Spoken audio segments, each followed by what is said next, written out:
The Nevada desert stretched endlessly in every direction, a sea of ochre dust and sagebrush, rolling beneath the fading glow of a sun sinking low toward the horizon.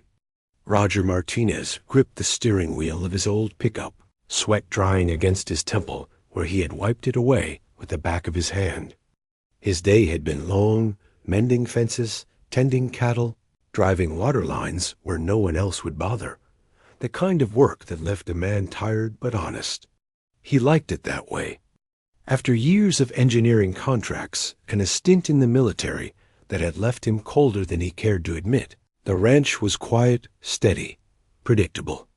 That illusion shattered in an instant. A sudden streak of silver carved across the sky, searing through the last blush of twilight with an unnatural brilliance. It burned downward at impossible speed before vanishing behind the line of rocky hills just north of his land. And seconds later, the ground itself trembled with a crash that thundered across the desert basin. Roger slammed his foot to the brake, dust curling up around his truck as his heart hammered in his chest. His training surged back without permission-eye scanning, hand reaching for the rifle in the back, muscles coiled with readiness. He left the truck where it sat, grabbing his emergency kit and slinging the weapon over his shoulder, though he prayed he wouldn't need it.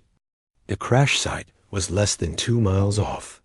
He went on foot, cutting across the cracked earth, following the gouged trail where heat had seared the sand into glassy fragments. The smell hit him before the cytozone, and something sharp like burning metal mixed with wild sage. And then he saw it. Nestled in a shallow crater, steam rising off scorched sand, lay a craft no larger than his cattle trailer. Its surface shimmered like liquid pearl, smooth and opalescent, etched with faintly glowing blue sigils that seemed alive, pulsing in time with some rhythm that made his skin prickle. As he approached, a section of the hull simply melted away, dissolving into mist rather than opening like any machine he knew. Inside, the cabin was dim and filled with a soft hum, cushions molded into organic curves, and on them lay a figure that made Roger stop dead in his tracks. She was small, no taller than a child at first glance, maybe 4.5 feet, yet her presence was undeniable. Her skin carried its own light, a subtle luminescence like moonlight given flesh, her hair spilling around her in deep violet waves that shimmered against the glow. Most impossible of all were her eyes closed at first, lashes trembling, but when they fluttered open, he saw liquid silver-gold depths that seemed to look through him more than at him. She was wounded, arm bound in the same opalescent material as the pod, her breath shallow and uneven. Instinct overrode wonder. Roger set his rifle down and scooped her gently into his arms, surprised by how light she felt, warmth radiating against his chest like a living ember. He carried her back across the desert, step after cautious step, until his cabin rose out of the darkness, a lonely square of wood and stone beneath a sky littered with stars. Inside, he laid her on his bed, covering her with his thickest blanket. His hands, rough from rope and wire, moved with care as he cleaned the dried blood from her arm and unwrapped the strange protective shell, revealing unblemished skin beneath as if the wound had been erased. She stirred under his touch, eyes flickering open, and Roger felt something impossible, the echo of her emotions brushing against his own. Fear, confusion, but also gratitude. He spoke softly, words meaningless perhaps, but tone gentle, the way he might soothe a skittish animal. She seemed to understand, relaxing slightly against the pillows. Unsure what else to offer, he retreated to the kitchen and returned with a glass of cold milk, condensation beading on the surface. He pressed it carefully into her small hands. She sniffed it, lips parting in curiosity, then took a tentative sip. Her eyes widened, and then came the sound of her laughter, light and crystalline, like silver bells scattered in the rain. It filled the cabin, rolling over him until his chest ached with how beautiful it was. She drank eagerly, finishing in tiny gulps, then set the glass down and, still smiling, reached out with delicate fingers to the buttons of his shirt. Roger froze as she worked at them clumsily, not with lust, but with childlike fascination, eyes studying the fabric, the seams, the strange way humans clothe themselves. Every touch sent jolts through him, yet it was her innocence that stilled his hand. Gently he caught her wrists, slowing her, showing her with a soft shake of his head that some things needed patience. Their gazes locked, silver gold meeting brown, and through that impossible link he felt her trust bloom like dawn. Milk and laughter, simple as that, had forged something between them that went beyond accident, beyond species. In that moment, Roger understood, without knowing why, that his life had just veered onto a path that would never lead back to ordinary. The fire crackled low in the hearth, painting the cabin's wooden walls in shifting amber light, while the desert night pressed cool and silent outside. Roger sat on the edge of the bed, watching the tiny alien girl breathe, her chest rising with more steadiness now than when he had first carried her in from the wreck. The strange glow of her skin shimmered faintly against the blanket, and her violet hair spilled across his pillow like something from a dream. He had bandaged countless soldiers before, men and women torn apart by shrapnel or gunfire, but never had he worked with hands so careful, so reverent. This was no battlefield patient. This was a being unlike anything he had ever known, and she was in his home. When her liquid metal eyes opened again, they fixed on him with an intensity that nearly undid him. She didn't speak, not with words, but he felt her emotions brushing against his, like a tide against stone curiosity, confusion, and beneath it all a kind of fragile trust. Roger poured warm water into a basin, dipped a cloth, and cleaned the last traces of blood from her arm. The wounds were closing faster than seemed possible, smooth flesh knitting together under his very eyes, as though her body refused to remain broken. She winced at his touch, but didn't pull away, watching him with something like wonder. The hum of the desert insects outside and the pop of the fire inside framed the silence, until at last she moved, raising one delicate hand to rest against his chest. The shock of it nearly made him drop the cloth. In that instant, the connection between them deepened.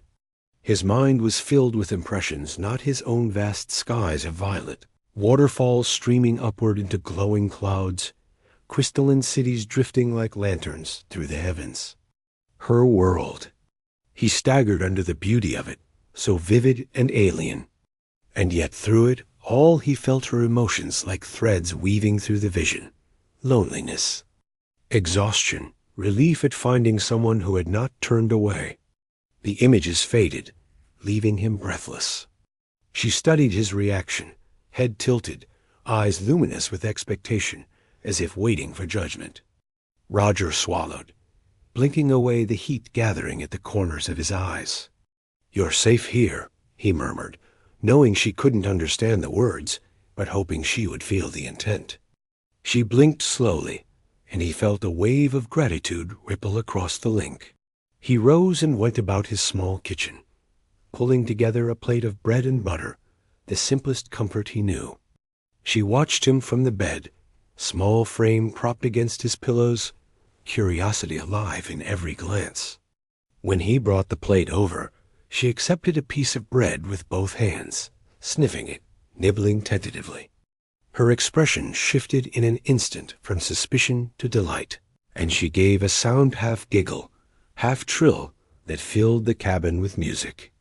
Roger found himself smiling, really smiling, for the first time in years. She devoured the bread with almost comic enthusiasm, crumbs dusting her fingers. And when he offered butter spread across another slice, her eyes widened again in that radiant astonishment that made him feel like he was showing her the entire world with something so small. Later, when he showed her the shower, she squealed with laughter as the warm water cascaded over her glowing skin, spinning beneath the spray like a child discovering rain for the first time. She reached out, grabbing his hand with wet fingers, tugging him closer with a grin that needed no translation. He stayed, not because he planned to, but because her joy was infectious, unstoppable, a tide that carried him with it. By the time he dried her with one of his worn towels, wrapping her in a fresh blanket, Roger felt his chest tight with something dangerous, the stirring of affection. That night, as the fire burned low and the desert cooled into silence, she curled against him on the bed without hesitation, fitting against his side as though she had always belonged there. Roger lay awake, listening to her even breathing, staring at the rafters above. He should have felt fear or doubt, or the weight of questions with no answers. Instead, he felt only this: the warmth of her small frame tucked against him, the echo of her laughter still ringing in his ears, and the growing certainty that the bond between them was no accident. Milk and laughter had been the spark, but something far greater was already catching flame. The days that followed settled into a rhythm so strange and yet so natural that Roger sometimes caught himself wondering if he had dreamed the crash altogether. Morning light spilled across the ranch, gilding the dry grass and rolling hills. And he would find Amelia. He knew her name now. Not from words, but from the pulse of her mind brushing his. A sound that felt like a song sitting cross-legged on the porch rail, violet hair stirred by the desert breeze. She was endlessly curious about everything, following him across the pasture as he worked, marveling at the way cattle moved in clusters, how fence posts needed mending, how the pump creaked when he drew water. Her laughter turned chores into something almost sacred. She had a way of touching objects, an old wrench, a coil of wire, as though they were wonders. And through their link Roger felt her fascination with human life's rawness. Tools that wore down, machines that groaned, people who carried scars. She asked questions without words, projecting images, and he tried to answer the best he could, showing her by example. When he cooked, she sat on the counter with her bare feet swinging, barely reaching his elbow, eyes wide at the hiss of a skillet and the smell of butter melting into bread. She wrinkled her nose at coffee, but leaned forward eagerly for milk, drinking it with both hands like the first time, eyes bright when the taste touched her tongue. Roger couldn't help but laugh, a sound rusty but genuine, every time her joy overflowed into silver bell giggles that made the cabin seem too small to hold it. Their bond grew deeper with each passing day.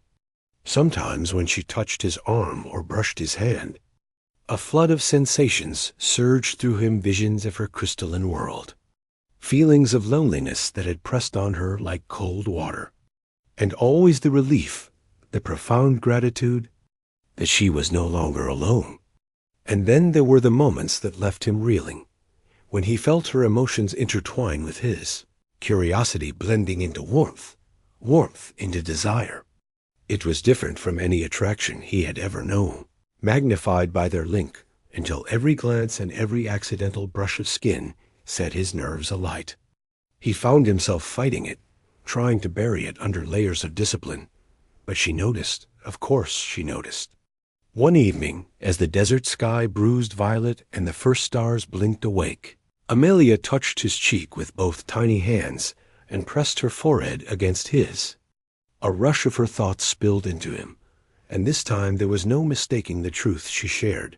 She was old, far older than her small body suggested, 2 centuries by his world's reckoning, an explorer whose duty had carried her across the stars. She was no child to be sheltered, no innocent to be hidden away. She was a woman who had chosen him. The revelation left Roger stunned, his throat dry. But as her emotions washed over him, yearning, affection, the fire of a love both new and ancient, he couldn't deny what was already burning between them. That night their bond became something more, not rushed, not careless, but inevitable, like rivers converging. They learned each other in touch and thought, his rough, calloused hands against her luminous skin, her delicate form pressing into him with a trust that staggered him. Through their psychic link, every sensation was shared, magnified until it felt like the world itself dissolved into heat and tenderness. When at last they lay together beneath the rafters, her breath warm against his chest, Roger knew the truth. Whatever she was, wherever she came from, Amelia was no passing wonder. She was the heart he hadn't known he'd been waiting for. And as sleep tugged at him, her voice whispered through his mind, soft as starlight, "Your fire burns brighter than the sun."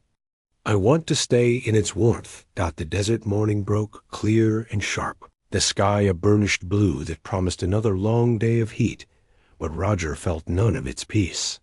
He had risen early, restless, and found Amelia already outside, standing barefoot in the sand with her hair flowing violet in the dawn wind, eyes fixed on the horizon.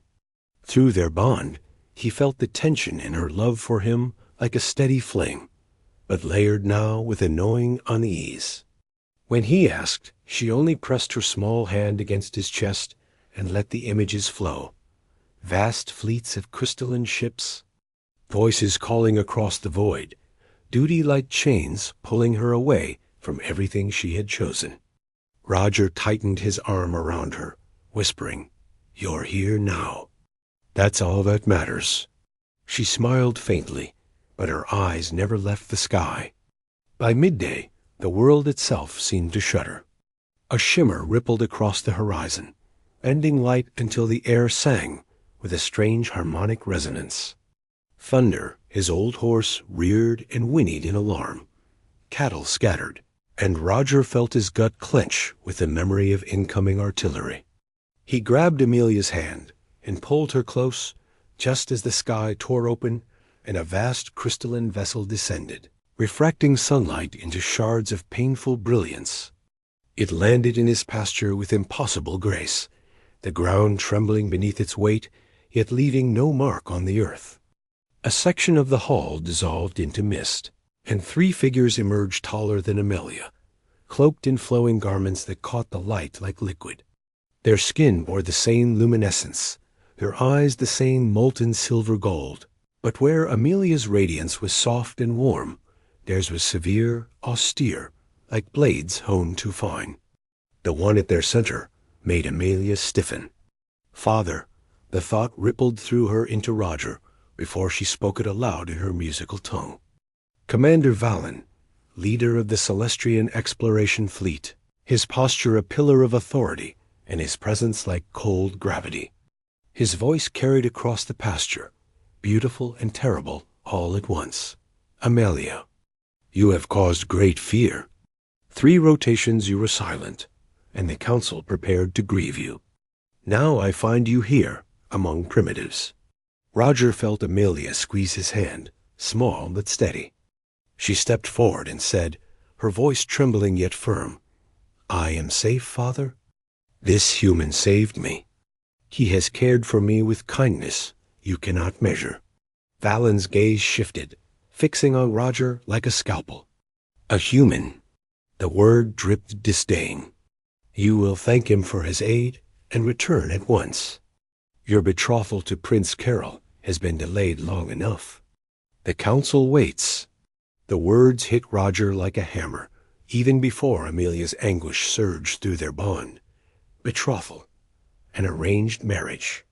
He turned to her, stunned, but her eyes were already wet with defiance. "No," she said, her voice ringing across the ranch with a clarity that shook him. "I will not return. I have found my true bondmate here. I choose him." Silence fell so thick the wind itself seemed to still. The other 2 Celestrians exchanged shocked glances, but Valen's expression hardened into fury.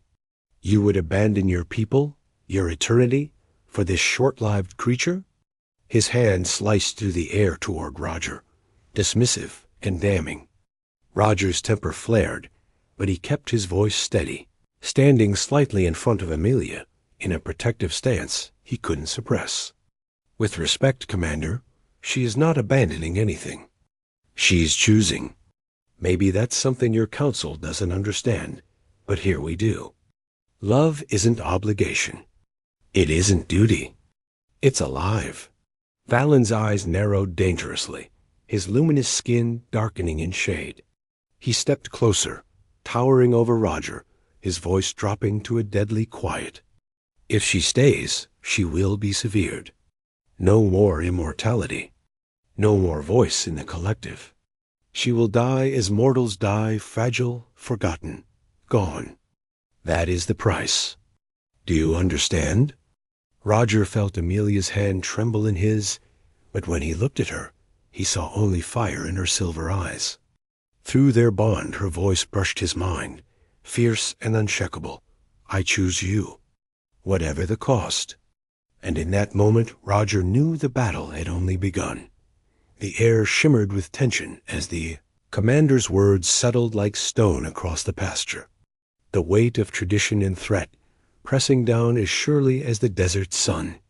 Roger's heart hammered, but Amelia's hand never left his, her tiny fingers gripping with surprising strength, the pulse of her emotions flowing steady through their bond fear. Yes, but layered beneath with resolve that burned like iron. Valen signaled to the attendants behind him, and they stepped forward carrying long, slender rods etched with flowing glyphs that pulsed faintly with the same light as the Celestrian ship. The hum they emitted was low and resonant, a vibration Roger felt deep in his ribs. He instinctively moved to shield Amelia, but she touched his chest gently, urging him to hold. This is the only way, her voice whispered across his mind. Valen's eyes never left his daughter as he spoke, his tone heavy with both authority and sorrow. You defy the council, you defy your oath, and you defy me. But if you will not return, then you must be cut free. Once severed, you are no longer of us. You will not live centuries. You will not hear the chorus of your people again. You will wither and die as all mortals do. Roger wanted to shout, to argue, to demand another way, but Amelia stepped forward, standing small but unbowed before her father. I understand, she said, her voice steady, though her emotions flickered with pain. I choose this path. The attendants lifted the rods, and beams of prismatic energy arced toward Amelia, enveloping her in a cocoon of light. She cried out, a sound that cut Roger to the bone, her luminous skin flickering violently like a star on the edge of collapse. He lunged forward, wrapping his arms around her, despite the searing energy that jolted through his body. Hold on, he shouted, his voice raw, though he knew she didn't need the words. The bond carried everything. He poured his love, his strength, his very essence into her, anchoring her against the tide of agony tearing her free from her people. Through the haze of pain, he felt her cling to him with mind and body both, her silent voice screaming, don't let go. He held tighter, teeth gritted against the heat burning across his arms, the scent of ozone and singed cloth filling his lungs. And then, with a final wrenching pulse, the light collapsed inward and vanished. Amelia went limp in his arms, her glow dimmed, no longer radiant but faint, fragile. Her breaths came shallow, but she was alive. Roger cradled her against his chest, trembling with relief, fury, and awe. Valen stood unmoving, his stern expression cracked now with something closer to grief. For a long moment he said nothing, only watching his daughter sag against the human who held her as though she were his entire world. Finally, he stepped forward and lowered his voice. You are no longer Celestrian. You are no longer mine to command. His gaze turned to Roger, hard but tinged with reluctant respect. But she is still my daughter. She has given up eternity for you. See that you prove worthy. He reached out, and before Roger could react, pressed a hand against his forehead. A rush of knowledge flooded him. Amelia's physiology, her needs, the hidden vulnerabilities of her new mortal state. Roger staggered under the torrent, but absorbed it, understanding the gift? Valen's hand fell away, and he turned sharply, his voice breaking as he addressed Amelia one last time. You have always been the smallest among us. Now I see you are also the strongest. Without another word, he and his attendants withdrew, their forms dissolving back into the crystalline ship. The vessel shimmered, lifted, and ascended with a sound like a song, breaking apart in the air until it vanished into the stars. Silence reclaimed the ranch. Roger looked down at Amelia, her dimmed glow illuminating just enough of her tear-streaked face to see the faint smile curving her lips. Through their weakened bond, her thought came to him, fragile but firm, no regrets. He pressed his forehead to hers, choking back his own tears. No regrets, he echoed aloud. And in that moment, he knew nothing, not her lost immortality, not her father's wrath. Not even the weight of the universe could make him let her go. Night came softly over the Nevada desert, stars blooming across the sky in silver scatter, as if the heavens themselves bore witness to what had been lost and gained in the span of a single day. Roger sat on the porch with Amelia curled against him, her glow faint but steady now, her small frame pressed into his chest as though it was the only place she belonged. The silence between them was not emptiness but fullness, the kind of silence that carried every unspoken vow. He could still feel the phantom heat of the severance ceremony in his arms, the ache of holding her while the universe tried to rip her away. Now, though, her breathing was even, her presence warm, and through their bond he felt a contentment that startled him. She had lost eternity itself, and yet she radiated peace. You should hate me, he whispered into her hair, the scent of starlight and wildflowers clinging to her as if the desert had claimed it. You gave it all up? Her hand, impossibly small against his chest, rose to touch his jaw. Her mental voice brushed through him, steady and tender. I gave up what never felt like mine. I kept what matters. He pressed her closer, fighting the sting in his eyes, and they sat until the first chill of desert midnight crept under the eaves. Later, inside the cabin, he laid her down and watched her sleep, luminous hair spilling across the pillow like spilled amethyst. He promised himself again, and again he would make every moment count, that she would never feel her sacrifice was in vain. Morning broke with golden light pouring through the windows, and Amelia was already awake, sitting cross-legged on the bed, weaving desert flowers into a crown, her fingers deft despite their delicate size. She placed one crooked bloom into Thunder's mane later, laughing when the old horse tolerated it with solemn patience. Roger watched her with a smile he couldn't contain, the kind that belonged only to her. But when the sky shimmered faintly with the memory of where the ship had departed, her laughter quieted, and a shadow crossed her eyes. She turned to him, serious now, her gaze molten silver. They will not stop, her thought echoed across their bond. The council, Carol, they will come again. I have broken more than a promise. I have broken their plan. Roger stiffened, his hand tightening on the rail. Through her, he saw flashes of what she meant. Her arranged marriage wasn't simply duty, it was part of a greater design. Two great houses bound by blood, meant to create heirs who could bridge something more than politics, heirs who could unlock the next evolution of Celestria's collective. Without her, the plan was shattered. The weight of that revelation nearly crushed him. But before he could speak, she placed his hand on her abdomen, her glow flickering faintly under his palm. Her thought trembled, but it carried a fierce joy. I carry something new now, something they will not understand. He froze, breath caught in his throat, as the truth sank in life, impossible and miraculous, had already begun.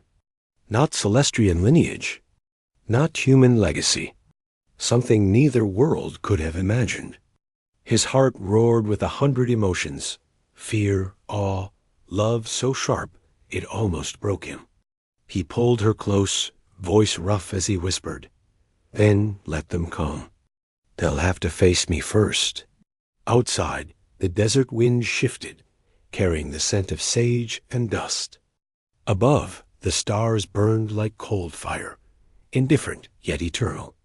And in the small cabin beneath them, two beings from different worlds held each other, bound not by duty or destiny, but by love and by the promise of a future that defied the universe itself.